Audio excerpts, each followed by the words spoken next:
SCP-114. Bringer of conflict. Special containment procedures. SCP-114 is kept in a 10 cubic meters standard concrete humanoid containment cell at Site-17. The cell is positioned at the bottom of a 40-meter shaft to prevent staff members from coming into the proximity of SCP-114. The cell is accessible by a staircase restricted to emergency use only. Daily rations are provided to SCP-114 3 times a day by means of a dumbwaiter. SCP-114 is also permitted to submit written requests to attending staff by the same means. To date, SCP-114 has been granted 1 Quran, Arabic, 1 prayer rug, and 1 blank journal with pens. Research on SCP-114 is suspended until further notice. Elimination of SCP-114 is acceptable in the event of a multiple containment breach crisis. Description: SCP-114 is a Pashtun woman of Afghani origin, approximately 40 years old and 160 centimeters tall. SCP-114 has the involuntary effect of fostering and escalating violent conflict between all individuals in her proximity. Subjects within 10 to 15 meters of SCP-114 become inconsolably aggressive at trivialities or points of little consequence, often to the degree of projecting hostile motives on others. Arguments generally arise between individuals after 1 to 3 minutes of exposure to SCP-114.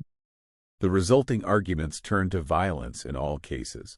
Notably, persons affected by the presence of SCP-114 will never exhibit hostility towards SCP-114 or attempt to inflict harm upon her. Subjects ordered to deliberately injure SCP-114 find themselves unable to do so. For relevant information, see Experiment Log 114-A. Communication with SCP-114 has only been possible through written notes or electronic means. Researchers have gleaned that SCP-114 is unaware of her effect on other people. She shows little to no response to exposure to violence, and seems to be under the impression that human beings are naturally aggressively hostile to each other. SCP-114 is consistently unresponsive and uncooperative with researchers, and appears to be acutely wary of human interaction. Due to the difficulty of communication with SCP-114, psychological evaluations have been speculative at best. Rudimentary assessments strongly suggest psychological trauma, combat stress reaction, and/or compassion fatigue have been tentatively proposed. Document 114-A-898-12. Abridged eyewitness report from Redacted. A former soldier in the 40th Red Army, interviewed March 23, 1991. Translated and transcribed by Redacted. We took Redacted on February 1, 1980. It was a shit little village, but the Mujahideen put up a damn good fight. 8 of our men killed, 15 wounded, 1 tank destroyed. It was dead cold, too. You think the Middle East is warm, but you go to the mountains in February. It is not so. Anyway, we were mopping up the area, going through the huts, looking for weapons caches and the like.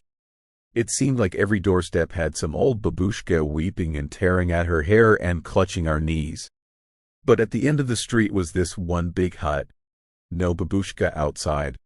Only there were trays of food left out, like an offering before the door. Redacted. Pauses for several seconds, so 6 of us go into search. It was big and empty inside, dusty, and practically bare. Didn't look like anyone had been in there in a long time.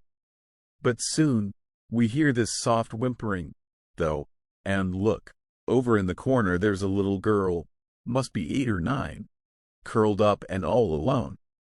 Pieter. He was a big softy. He goes over, he bends down, puts out his hands, says, "Come on, little one, it is okay, we won't hurt you." But the girl won't budge. Then Pieter stands up, all stiffly, and looks back at us funny. Constantine walks over and puts a hand on his shoulder, tells him to leave the girl alone, laughing good-naturedly. Pieter gets all red-faced, like he's had a full bottle, and shouts, "Get your damn hand off my shoulder," or something of the sort.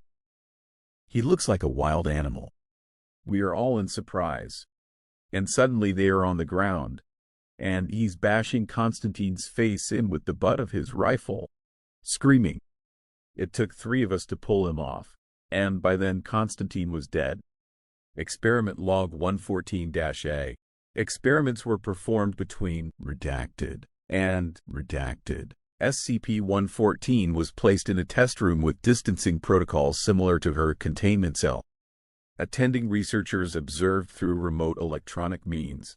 Experiment 114-A-1. Procedure. Subjects D-1269 and D-8543 were placed in the test room with SCP-114. No instructions were given. Results. Subjects did not attempt to interact with SCP-114.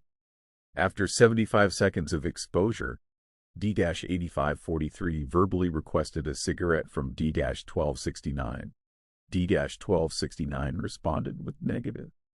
D-8543 proceeded to shove D-1269 against the wall of the test room. Subjects began fighting with apparent intent to kill. Subjects ignored verbal entreaties to cease. Subjects terminated. Throughout the experiment, SCP-114 watched the proceedings but was visibly unmoved. Experiment 114-A-2. Procedure. Subjects D-5410 and D-5699 were placed in the test room with SCP-114.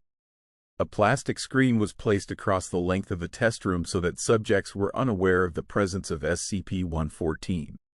Results. Comparable to Experiment 114-A-1. Subjects terminated. Experiment 114-A-3. Procedure.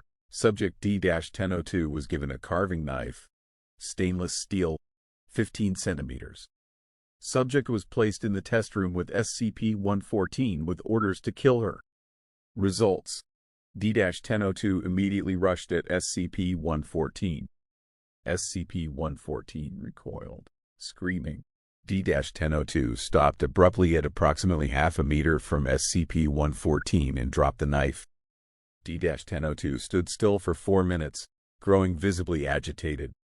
At 5 minutes, D-1002 began yelling incomprehensibly and moving around the room in an unnatural ape-like fashion. After 8 minutes, D-1002 began banging on the walls with his head and fists. Subject was rendered unconscious. Subject terminated.